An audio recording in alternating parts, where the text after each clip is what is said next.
शहर की तंग गली में एक छोटा सा मकान, कच्ची दीवारें, अधूरा प्लास्टर और भीतर भरी हुई चिंताएं।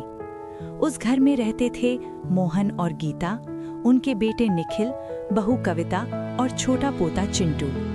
कुछ महीनों पहले ही निखिल गांव से अपने माँ बाप को शहर ले आया था।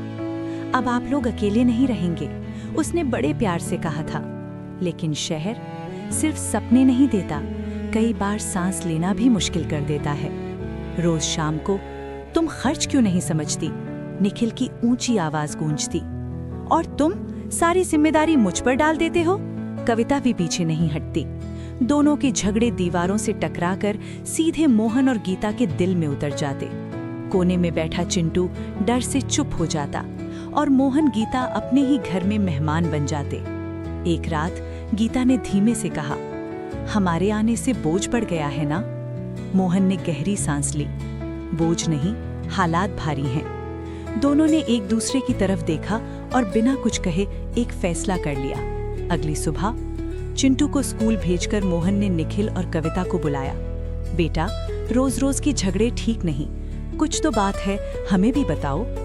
निखिल पहले तो चुप रहा, फिर जैसे अंदर का सारा दर्द बाहर आ गया। फैक्ट्री में छटनी चल रही है बाबूजी, मेरा वेतन कम हो जाएगा, घर का खर्च, चिंटू की फीस कैसे चलेगा? कविता की आंखें भी भर आईं। मैं भी कितना संभालूं? कुछ देर के लिए कमरे में सन्नाटा छा गया। फिर गीता बोली, तो हमें क्यों नहीं बताया? हम भी तो इस घर का हिस्सा हैं। मोहन ने मुस्कुराते हुए कहा, तेरी माँ के हाथ का स्वाद आज भी लोगों को याद है, और मैंने जिंदगी भर ठेला चलाया है। अगर हम चारों मिल जाएं तो भूखे नहीं मरेंगे। शाम तक एक छोटा सा प्लान तैयार हो चुका था।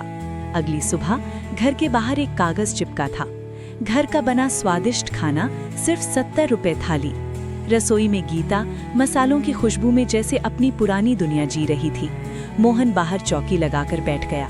निखिल और कविता काम पर निकल गए, लेकिन दिल घर पर ही था।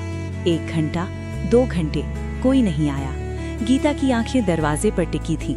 मोहन बार बार घड़ी देख रहा था। शायद हमने गलती कर दी, गीता ने धीमे से कहा।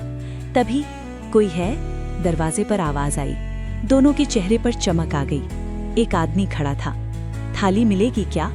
उस दिन पहली थाली बिकी, फिर दूसरी, फिर तीसरी। शाम को जब निखिल और कविता लौटे, मोहन ने चुपचाप मंदिर की तरफ इशारा किया। वहां रखे थे 210 रुपए। निखिल की आंखें भर आईं। बाबूजी, आपने? मोहन ने हंसते हुए कहा, अरे अभी तो शुरुआत है।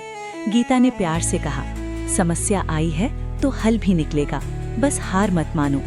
कविता आगे बढ़ी, माँ, मैं नौकरी छोड़ दूं, आपके साथ काम करूं? गीता ने उसके सिर पर हाथ रखा, अभी नहीं, जब ये चूल्हा बड़ा बन जाएगा तब हम सब मिलकर इसे संभालेंगे। उस रात घर में पहली बार शांति थी। कोई झगड़ा नहीं, कोई डर नहीं, बस एक चूल्हा था जिसने चारों के दिल फिर से जोड़ दिए थे। संदेश: मुश्किलें घर तोड़ती नहीं, अगर साथ हों तो वही मुश्किलें घर को और मजबूत बना देती हैं।